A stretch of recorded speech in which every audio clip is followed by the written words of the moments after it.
Let me go ahead and get into this.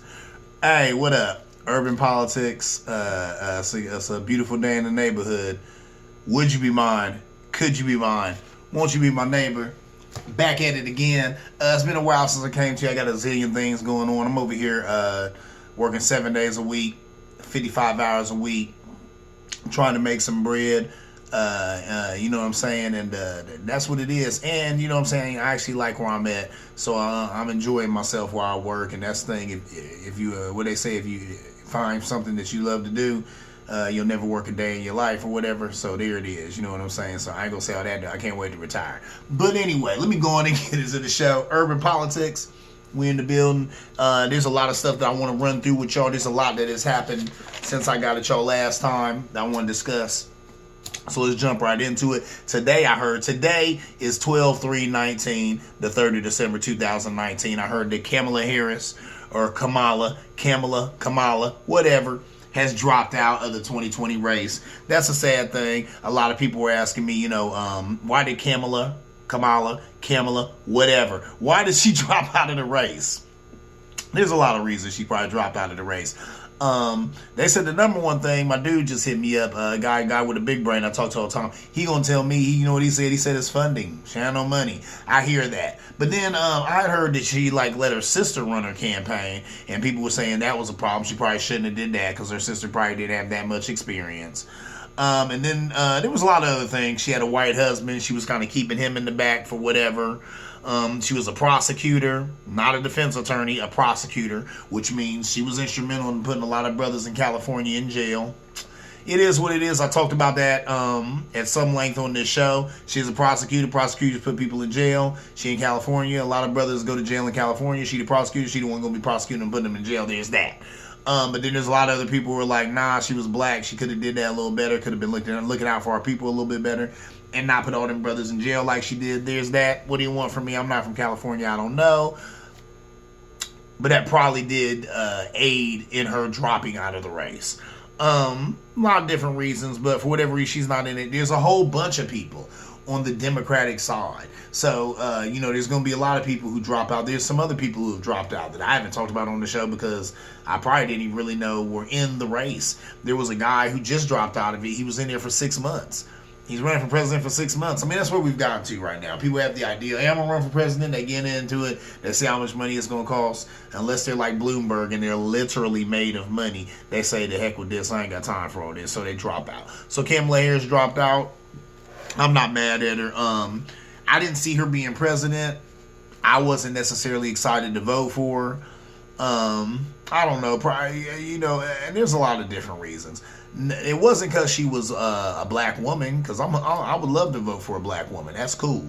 But I don't know. It might have been the prosecutor piece. I didn't necessarily love that to death. And I didn't like how she was being real, like hiding her white husband. She did have him in her campaign video, but she should have spoke more to that about being, in a interracial relationship, stuff like that. Be out there with stuff like that. People want to hear that stuff. That would have humanized her. She didn't do that. So, moving on. The big question, who can beat Trump? Now, of course, on the left, I think Joe Biden can beat Trump. For the same reason that Joe Biden's going to get the nomination. He's an older, white, moderate male. I was talking to an older sister that I work with, and I told her, I said, y'all the ones who are keeping Joe Biden ahead on the Democratic side. And she was like, yeah. She said, I like Joe Biden. And I was like, is it just because, he was with Obama or whatever? She was like, no. She's like, I like it because, he keeps it real. And that's what I've always said about Joe Biden. They call him the gaffe master, but them gaffes is really him just speaking from the heart and off the cuff. And we like that as black people. When you come real with us, we just respect you. It endears you to us. So, that's what's going on, Biden. He's enjoying that.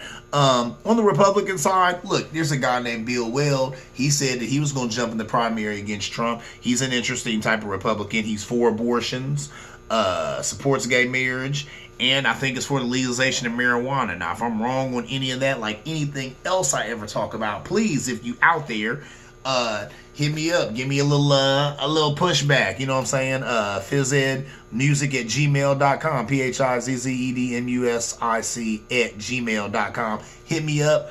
push back on that. But that's what I heard about Mr. Weld, and that I like him for that. You know, he's a Republican, but he's for abortions, or not necessarily for abortions, but, you know, not necessarily for closing down every abortion clinic in America. Supports gay marriage, is for legalization of marijuana. These are good things. So there's that. I heard about this guy, Joe Walsh. I just heard that he was Trump light.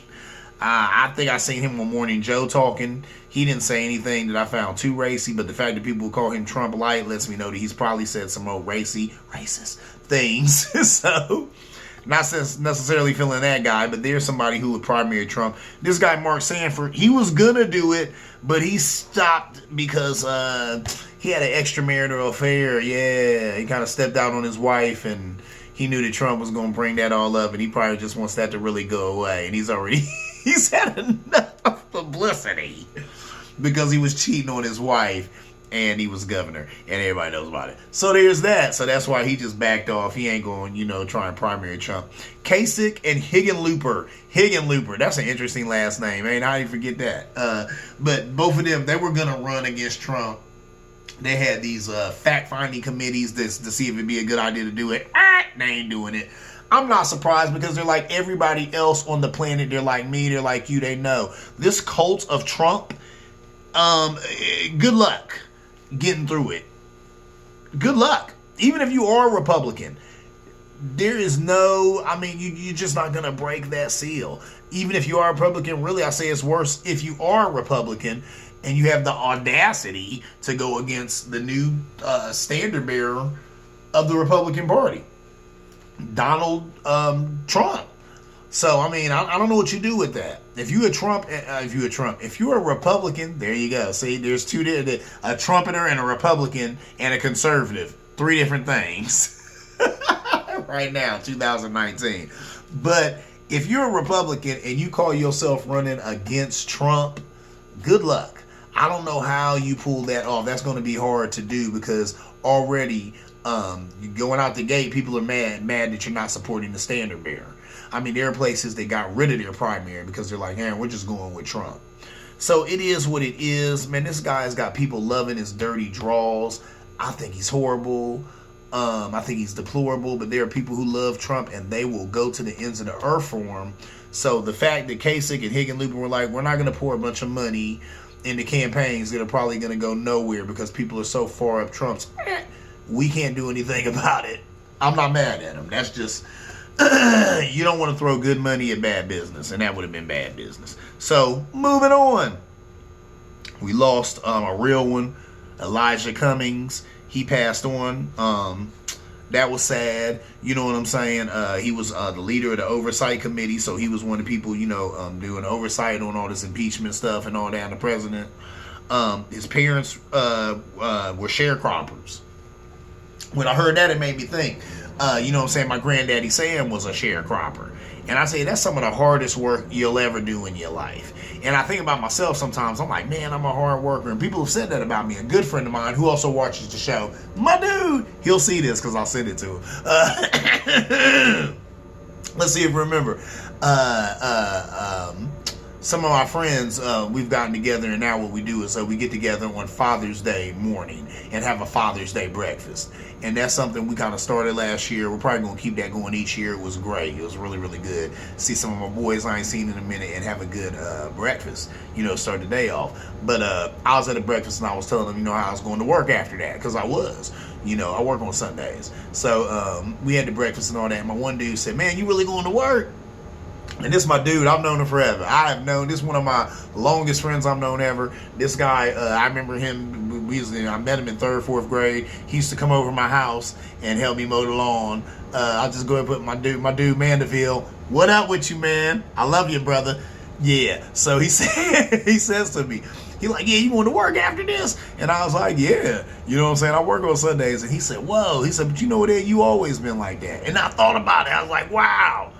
I've always had 2 jobs, even when it wasn't what people had to do just to get by. Because now, sadly, that's commonplace. But I used to have 2 jobs when that was a big deal, So I just thought about that myself. I've always been a hard worker. I remember dating a chick one time, and she even told me, she said that her and her brother was talking about me and said, man, we've never known anybody to work as hard as Ed.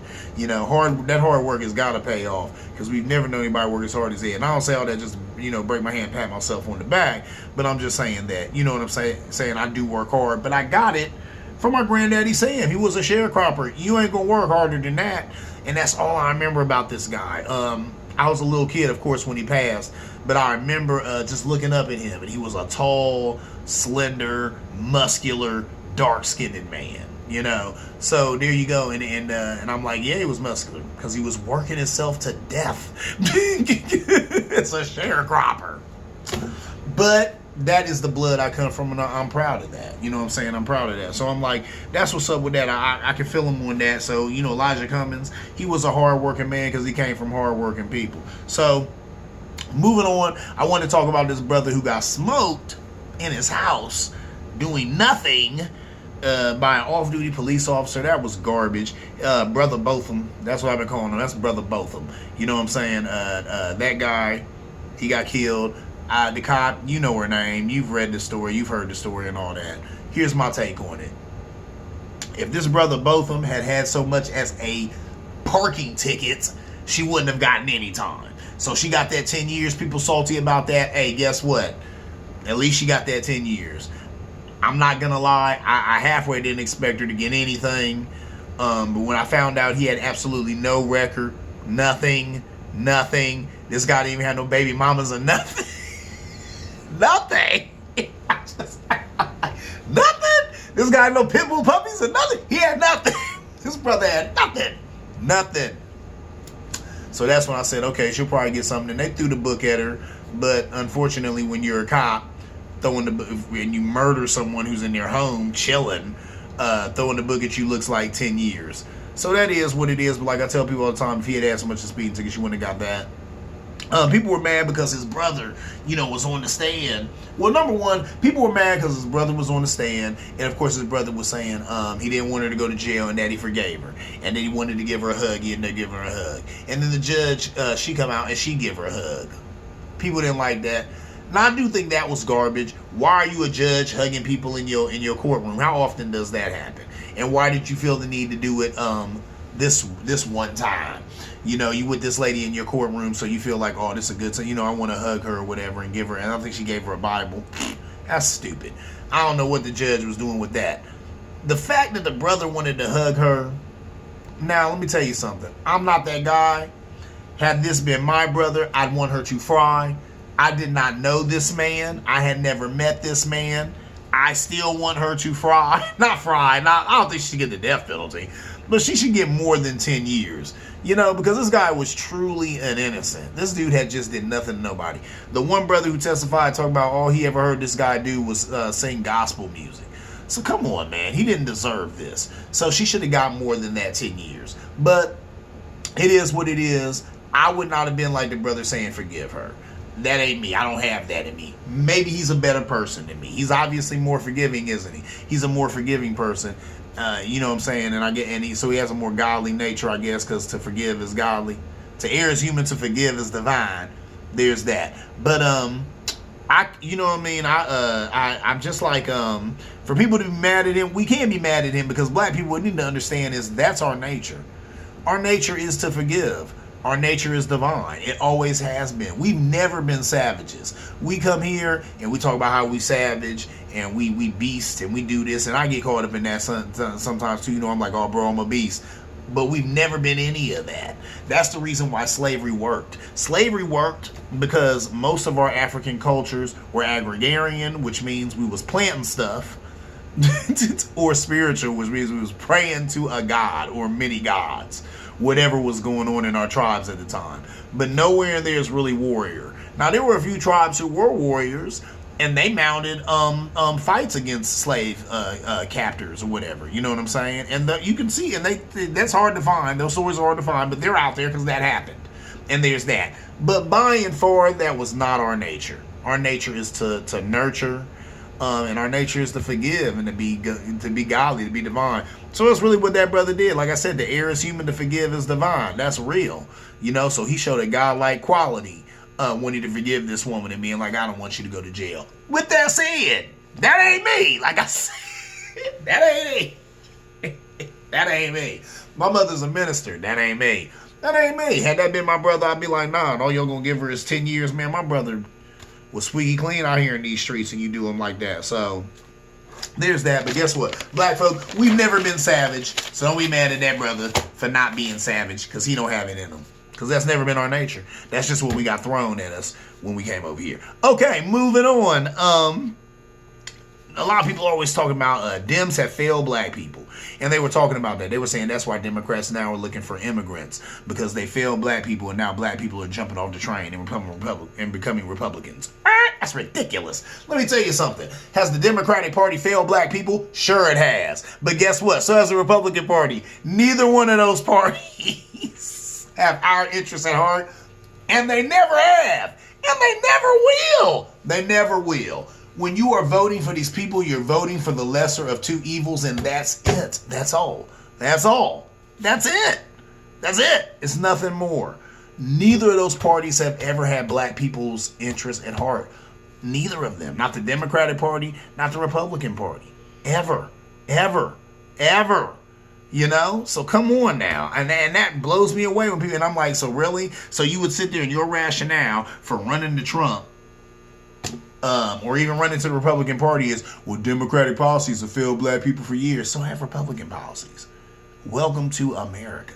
Are you serious? Come on. Have Democratic policies failed black people? Of course they have. That is no reason to go running to Trump and the Republicans. What you want to do? What you want to do, black people? Become an independent. Become an independent. Then you voting the person and you ain't voting the party. Vote the person. If this person says things that you're digging and you like, well, then go ahead and vote for them. If they're not, then you don't, and you don't care what ticket they're on. The Republican ticket or the Democratic ticket. But don't give me this crap about Democrats have constantly failed black people. That's why they're running to the Republican Party. And that's the reason why I went ahead and voted for Trump and the Republican Party. Because what have Democrats done for us? What have Republicans done for us? What have any of them done for us? That's not the point. You vote for the lesser two evils, man. I tell people that all the time. Do I agree with everything the Democratic Party is talking? No. But I still vote for them because most of the stuff they're saying and doing I agree with. That's it. Most. Not all, but most. And you got to vote for somebody. You could not vote, but then if I don't vote, I can't do this show and talk smack about the government because I didn't do anything to try and help it to change it. So that's my excuse. That's why I vote, because I do this show and I want to talk ish about the government. I got to vote to do that. Moving on, because I'm looking here.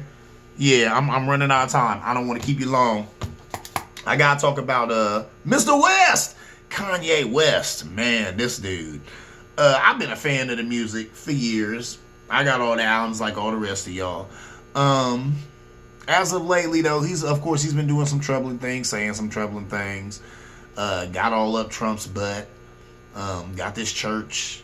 It's looking kind of like a cult or some stuff like that. I don't know. He claims he's using hip-hop to bring people to religion or God, whatever. I don't know. D.L. Hughley said that he makes white supremacists feel good. That's what he said about Kanye West. He makes white supremacists feel good. I agree with that. I agree with that. Why do you say that?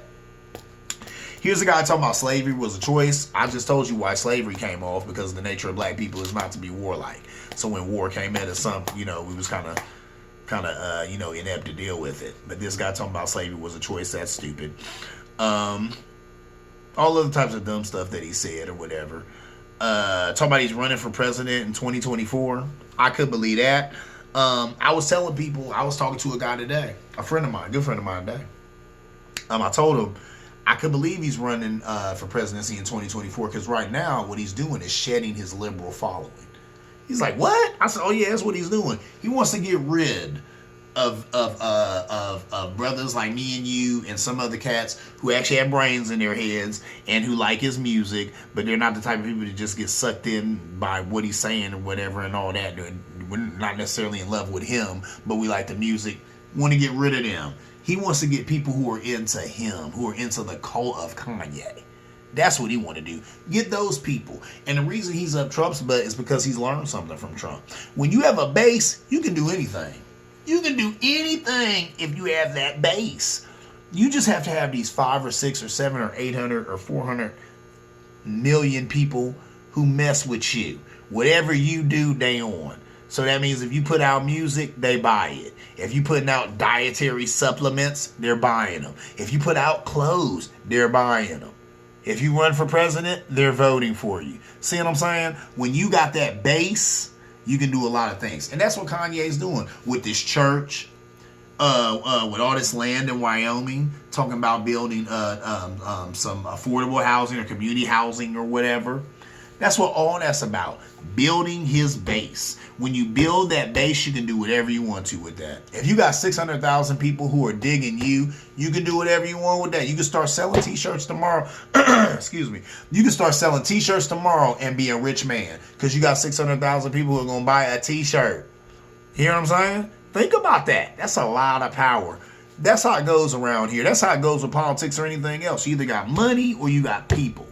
But people, how about this? People and money, then you're unstoppable. And when you got people and access to their money through them because they're so into you that they'll do anything for you. I mean, think about that. Trump has a base who will kill for him. They'll steal for him. They'll lie for him. They'll believe anything that he say. Why wouldn't Kanye want that? Why wouldn't he want that? That's money in the bank. That is money in the bank. And I hate to be this cynical about it, but I'm sorry. This is a cynical world that we live in, and I really do believe that that's what Kanye West is doing.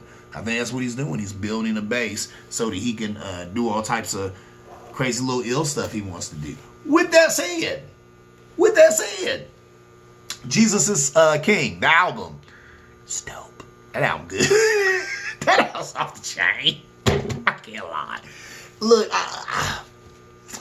my mom's a minister, but before she became a minister, of course, she was a Christian. She was deep into the church. So there was a time there when I believed that, or I only thought that Al Green did gospel music. I was tripping when I found out that he did secular music because I was like, really, Al Green? I thought he was a gospel singer. Well, it was like, yeah, but he also did secular music. I had no idea of that. And then I learned the history about all the stuff that happened to him and what, turned him away from doing secular music, but then he went back to doing it with Dabble a little while ago. So that blew me away, but that's my point. I've grown up listening to gospel music, and I've never been necessarily that much a fan of it. Just because. In gospel rap, I'm never really like that. But this, just Jesus is King album, off the chain. The song that he got that's on the radio now, Follow God, off the chain. In the video, he's on the land that he owned. I guess he bought 4,000 acres in Wyoming. And, his dad was like, 4,000 acres, a black man. That was the quote at the bottom, a black man. Couldn't believe that a black man has that. Now, that's powerful. I'm not going to lie. With all the stuff I just said about the man, all that's true about him being nuts and all that. But, no, or doing what he's doing for nefarious purposes. But my point is that album off the chain, and really, that is powerful. Land is so important in this country. And the fact that he done went out there and bought, I think it's 4,000 acres, my Lord. You know what I'm saying? That's a lot. That's a lot of land. I might be undercutting. He bought a lot of land out there. So that makes a statement. That's a big deal. And then that's what his father, he's like 4,000 acres, a black man. Couldn't believe a brother had bought that much. They had that type of money to buy that much land. So that's huge. And then in the video, that was another video that I saw. He had his whole closed on Sunday. That's funny, and that's kind of a poke at Chick-fil-A. That's hilarious. That video is good because he got his whole family out there on the land and all that. He's probably building a lot of housing for them. He's going to have them out there, and probably a lot of other people who are going to be in the Church of Kanye. So it is what it is. I guess when you got it like that, you do it like that. Another song I like on that album is Hands On. Hands on, hands on, hands on, hands on, hands on, off the chain. It's off the chain. Oh, man, and sometimes I listen to some of this stuff. I'm like, man, how did Kanye know that would fit with that and do that? The guy's a musical genius. With that said, he needs to leave the politics alone. He needs to leave the social commentary alone. He needs to just shut up and rap. And that shit, a girl talking about shut up and dribble. With Kanye, man, I'm like, just shut up and produce some dope beats and put some dope lyrics to it, man. But when you do this other stuff, but he's doing it on purpose. He's doing it for a purpose. I hate to say, I think it's a horrible purpose because he gonna lead a lot of people astray, but he'll make a lot of money doing it.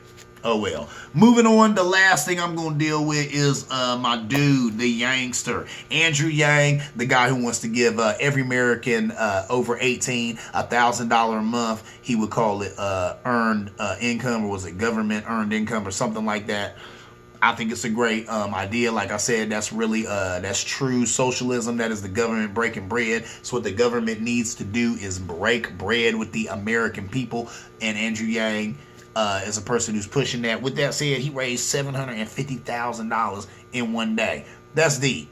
That's deep. I don't know if Bernie or Elizabeth or any of them can say $750,000 in one day. He raised $750,000 in a day. In a day. Hats off to that man. But that right there shows the support that he's got online and the support that he's got, period. He gets shunned a lot in the media. You do not see a lot of Yang commercials. I don't see him on a lot of these talk shows and all of that. But he stays viable through the internet. I ain't gonna lie. I even said it on this show. I thought a lot of that was because he's a billionaire. So I was like, he's got to be paying for a lot of this stuff. But it looks like some of this love and this support is organic. He got this $750,000 in one day. And they said that their average donation, I think, was maybe $41 or something like that. From 18,000 people, average donating 41,000, something like that. So this is truly, I mean, this is grassroots. They ain't, no big donors here. My man is doing his thing and he getting the love from the people. So it'd be nice to see if he gets up there. We'll see what happens. But like I said, I go on record as saying, and you can quote me on this, Joe Biden will get the nomination. He's been in the lead since he got in. He did 8 years with Obama. He has the love of black women, and black women elect presidents and elect other people in office. So there's that. What can I say? Hey, urban politics, we will kick it again. I love to come to y'all. I wish I could come to y'all more, but I got things to do. Shoot, I got mouths to feed. So I'll be out here getting my grind. I'm in the grind like back teeth. You know what I'm saying? So yeah, I'm done with that. That's about it. What can I say? If you have not checked out that Jesus is King, check it out. You know what I'm saying? Let me know what you think of it. You know where I'm at. phizzedmusic@gmail.com. phizzedmusic@gmail.com. Give me some pushback if you disagree with anything I said, or if you just want to keep the conversation going. Thank you to all the people who support me. I appreciate it. That's what's up, man. You know what's good. You know what's hood, man. See you around like a donut. Urban politics. I'm out.